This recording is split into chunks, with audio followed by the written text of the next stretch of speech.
Al's Diner was housed in a silver trailer across the tracks from Main Street, in the shadow of the old Wormwood Mill. Places like that can look tacky, but Al had disguised the concrete block upon which his establishment stood with pretty beds of flowers.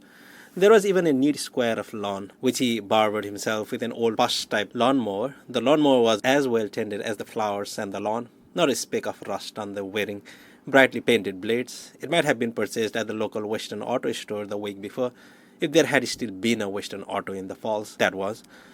There was once, but it fell victim to the big box stores back around the turn of the century. I went up the paved walk, up the steps, then paused, frowning. The sign reading, "Welcome to Al's Diner, home of the fat burger," was gone. In its place was a square of cardboard reading, "Closed and will not reopen due to illness. Thank you for your business over the years and God bless." I had not yet entered the fog of unreality that would soon swallow me, but the first tendrils were slipping around me and I felt them. It wasn't a summer cold that had caused the hoarseness I'd heard in Al's voice, nor the croaking cough, not the flu either. Judging by the sign, it was something more serious. But what kind of serious illness came on in a mere 24 hours? Less than that, really. It was 2:30. I had left Al's last night at 5:45, and he'd been fine, almost manic. In fact, I remembered asking him if he'd been drinking too much of his own coffee, and he said no. He was just thinking about taking a vacation. Do people who are getting sick enough to close the business they've run single-handed for over 20 years, talk about taking vacations? Some maybe, but probably not many. The door opened while I was still reaching for the handle, and Al stood there looking at me, not smiling. I looked back, feeling that fog of unreality thicken around me. The day was warm, but the fog was cold.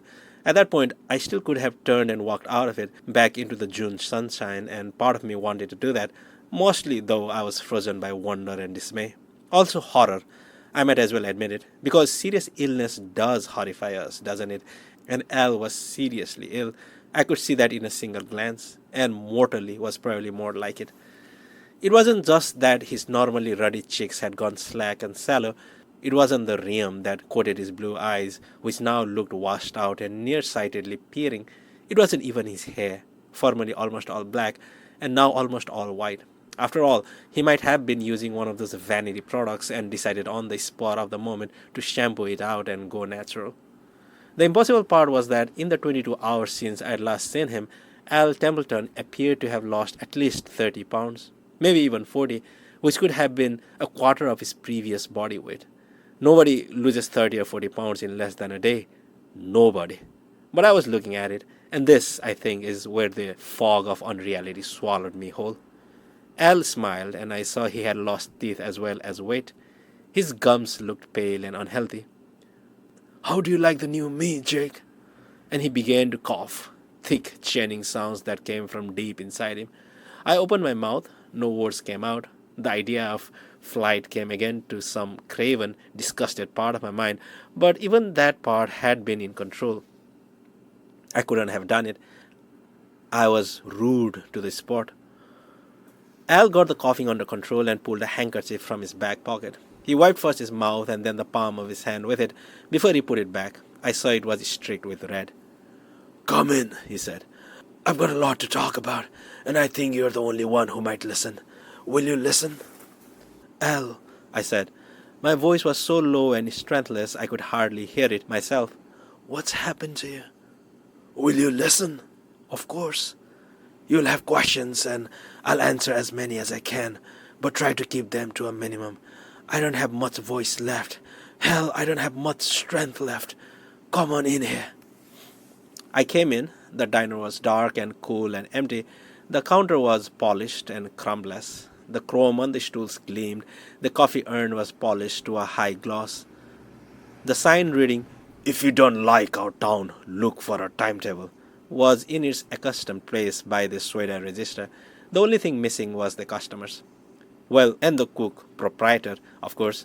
Al Templeton had been replaced by an elderly, ailing ghost. When he turned the door's thumb latch, locking us in, the sound was very loud. Number 4. "Lung cancer," he said matter-of-factly, after leading us to a booth at the far end of the diner. He tapped the pocket of his shirt, and I saw it was empty. The ever-present pack of Camel Strays was gone. No big surprise. I started when I was 11. Smoked right up to the day I got the diagnosis. Over 50 damn years. 3 packs a day until the price went way up in '07.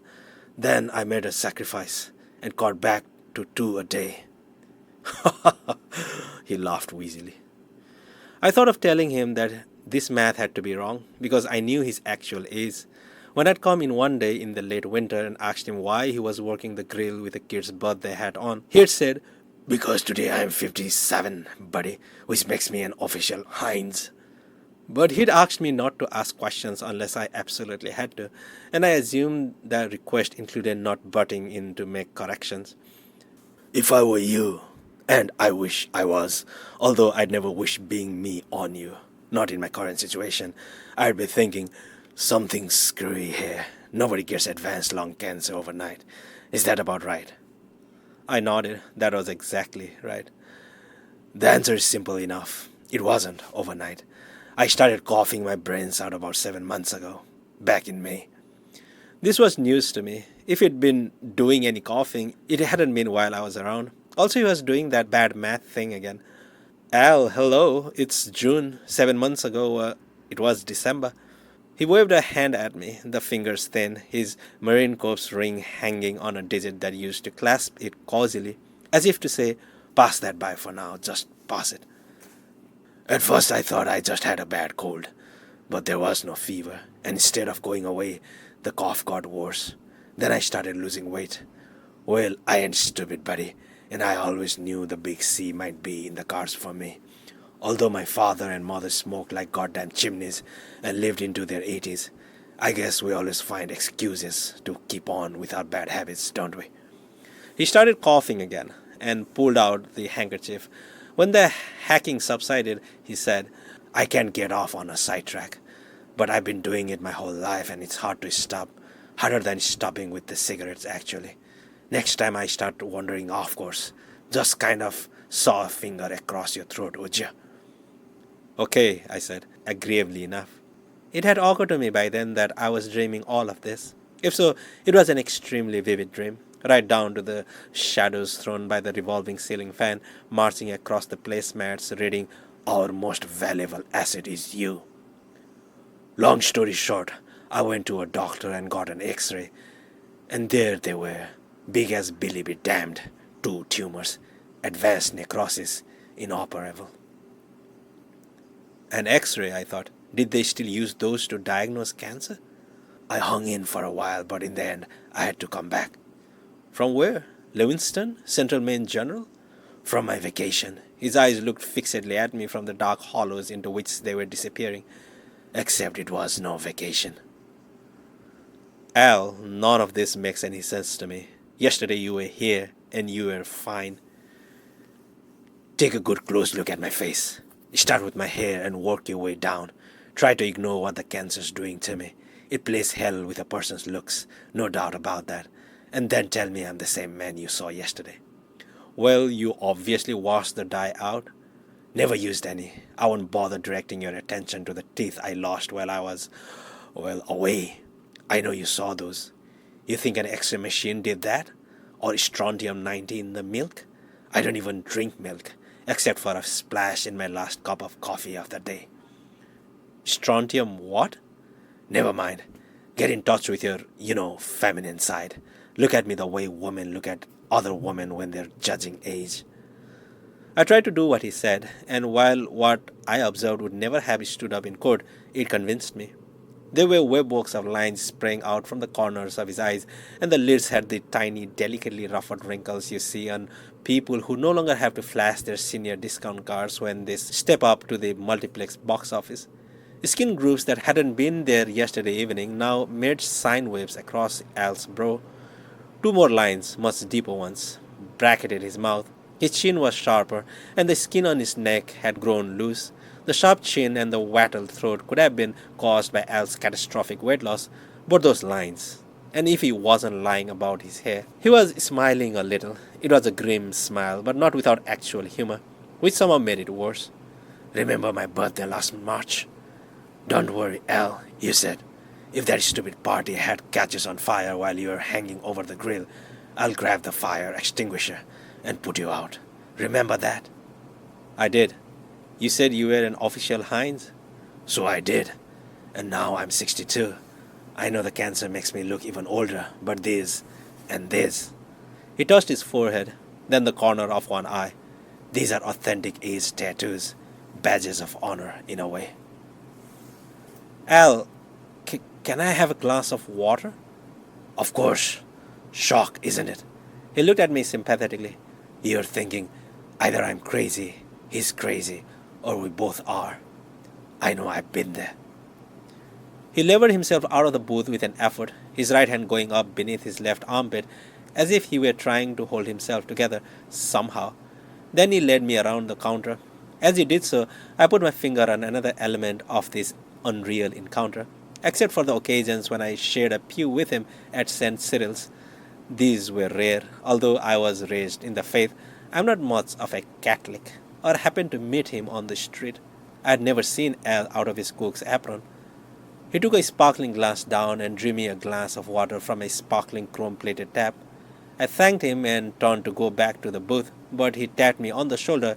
I wish he hadn't done that. It was like being tapped by Coleridge's Ancient Mariner, who stoppeth one of three. I want you to see something before we sit down again. It'll be quicker that way. Only seeing isn't the right word. I guess experiencing is a lot closer. Drink up, buddy. I drank half the water. It was cool and good, but I never took my eye off him. That craven part of me was expecting to be jumped, like the first unwitting victim in one of those maniac on the loose movies that always seem to have numbers in their titles. But Al only stood there with one hand propped on the counter. The hand was wrinkled, the knuckles big.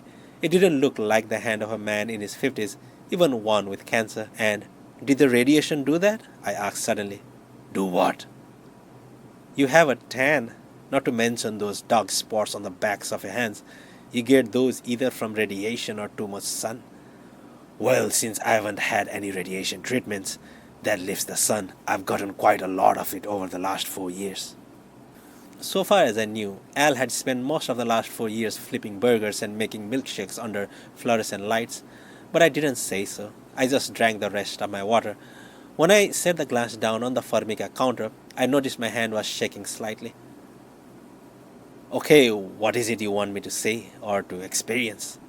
Come this way. He led me down the long, narrow galley area, past the double grill, the fryo ladders, the sink, the Frost King fridge, and the humming West High freezer. He stopped in front of the silent dishwasher and pointed to the door at the far end of the kitchen. It was low. Al would have to duck his head going through it, and he was only 5'7" or so. I am 6'4". Some of the kids called me Helicopter Epping. That's it, he said. Through that door. Isn't that your pantry? Strictly a rhetorical question.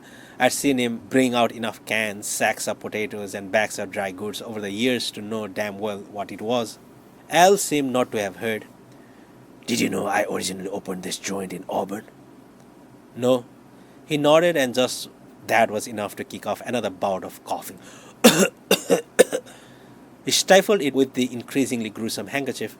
When the latest fit finally tapered off, he tossed the handkerchief into the handy trash can, then grabbed a swath of napkins from a dispenser on the counter.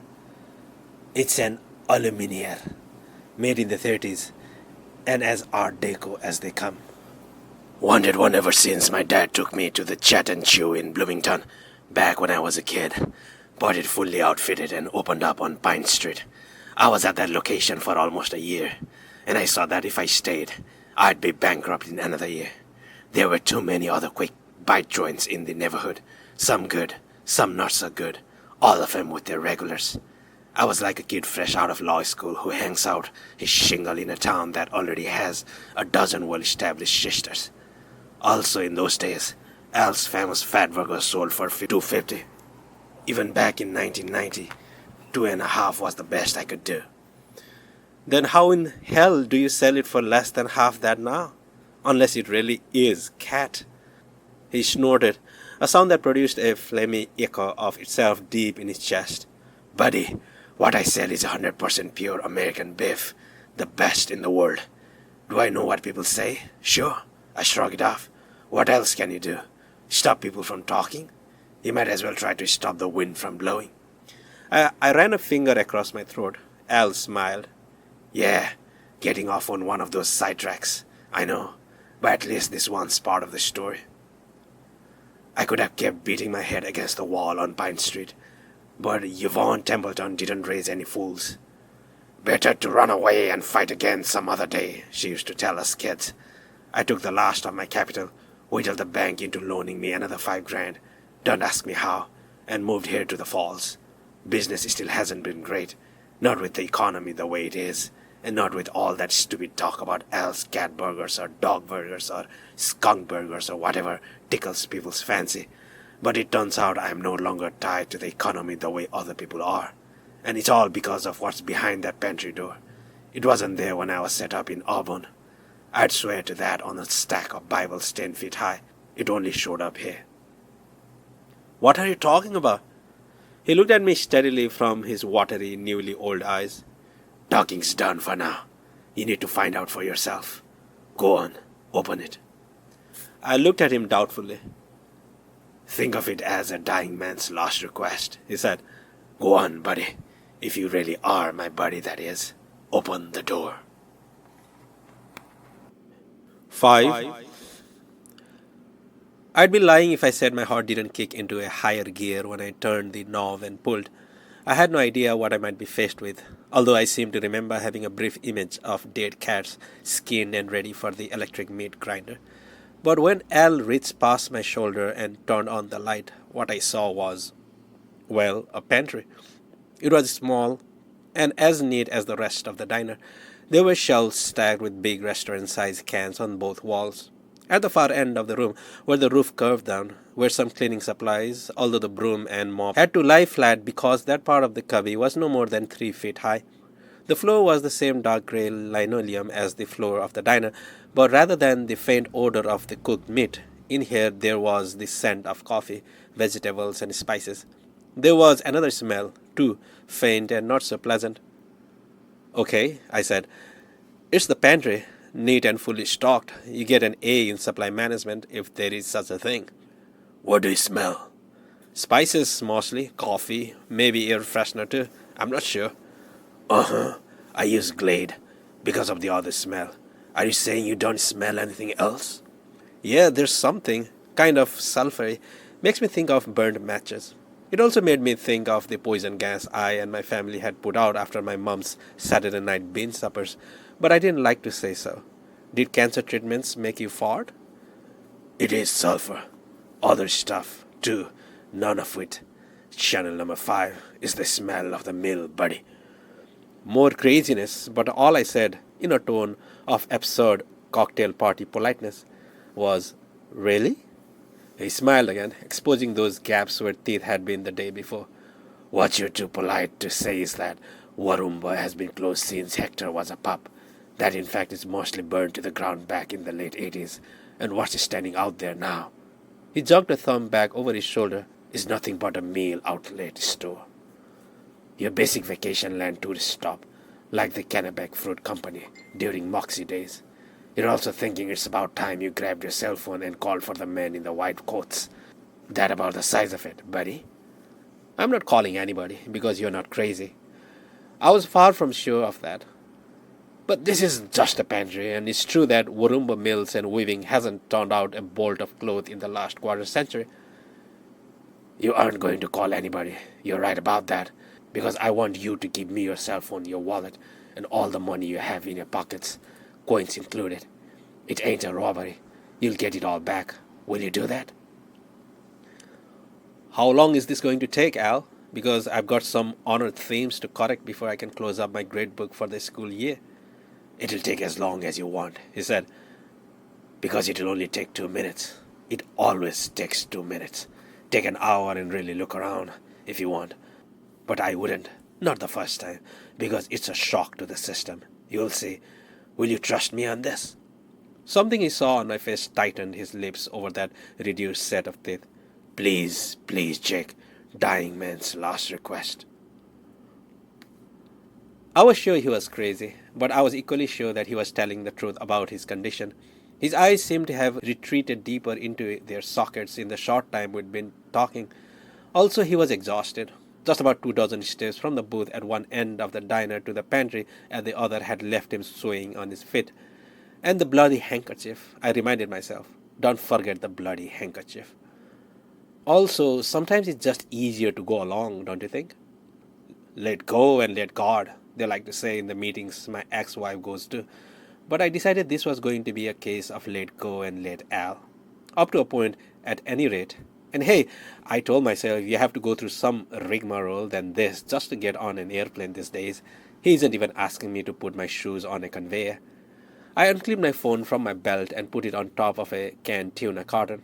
I added my wallet, a little fold of paper money, $1.50 or so in change, and my keyring. Keep the keys, they don't matter. Well, they did to me, but I kept my mouth shut. Al reached into his pocket and brought out a sheaf of bills considerably thicker than the one I deposited on top of the carton. He held the wad out to me. Mad money. In case you want to buy a souvenir or something, go on, take it. Why wouldn't I use my own money for that? I sounded quite reasonable, I thought, just as if this crazy conversation made sense. Never mind that now, he said. The experience will answer most of your questions better than I could even if I was feeling tip-top. And right now I'm on the absolute other side of the world from tip-top. Take the money. I took the money and thumbed through it. There were ones on top and they looked okay. Then I came to a 5 and that looked both okay and not okay. It said silver certificate above Abe Lincoln's picture, and to his left there was a big blue 5. I held it up to the light. It ain't counterfeit, if that's what you're thinking. Al sounded wearily amused. Maybe not. It felt as real as it looked, but there was no bleed-through image. If it's real, it's old, I said. Just put the money in your pocket, Jake. I did. Are you carrying a pocket calculator? Any other electronics? Nope. I guess you're good to go then. Turn around so you're looking at the back of the pantry. Before I could do it, he slapped his forehead and said, Oh God, where are my brains? I forgot the yellow card man. The who? The what? The yellow card man. That's just what I call him. I don't know his real name. Here, take this. He rummaged in his pocket and then handed me a 50-cent piece. I hadn't seen one in years. Maybe not since I was a kid. I hefted it. I don't think you want to give me this. It's probably valuable. Of course it's valuable. It's worth $50. He got coughing and this time it shook him like a hard wind, but he waved me off when I started toward him. He leaned on the stack of cartons with my stuff on top, spat into the wad of napkins, looked, winced, and then closed his fist around them. His haggard face was now running with sweat. Hard flash, or something like it. Damn Kansas screwing with my thermostat along with the rest of my shit. About the yellow card man, he's a wino. And he's harmless, but he's not like anyone else. It's like he knows something. I think it's only a coincidence, because he happens to be plumped down not far from where you're gonna come out. But I wanted to give you a heads up about him. Well, you're not doing a very good job, I said. I have no fucking idea what you're talking about. He's gonna say, I got a yellow card from the green front, so give me $1 because today's double money day. You got that? Got it. The shit kept getting deeper. And he does have a yellow card, tucked in the brim of his hat. Probably nothing but a taxi company card or maybe a red and wine coupon he found in the gutter. But his brains are shot on cheap wine and he seems to think it's like Willy Wonka's golden ticket. So you say, I can spare $1 but here's half a rock. And you give it to him. Then he may say, Al raised one of his now skeletal fingers. He may say something like, Why are you here? Or where did you come from? He may even say something like, You're not the same guy. I don't think so, but it's possible. There's so much about this I don't know. Whatever he says, just leave him there by the drying shed, which is where he's sitting, and go out of the gate. When you go, he'll probably say, I know you could spare $1, but you cheap bastard. But pay no attention. Don't look back. Cross the tracks and you'll be at the intersection of Maine and Lisbon. He gave me an ironic smile. After that, buddy, the world is yours. Drying shed? I thought. I vaguely remembered something near the place where the diner now stood, and I suppose it might have been the old Warumbo drying shed. But whatever it had been, it was gone now.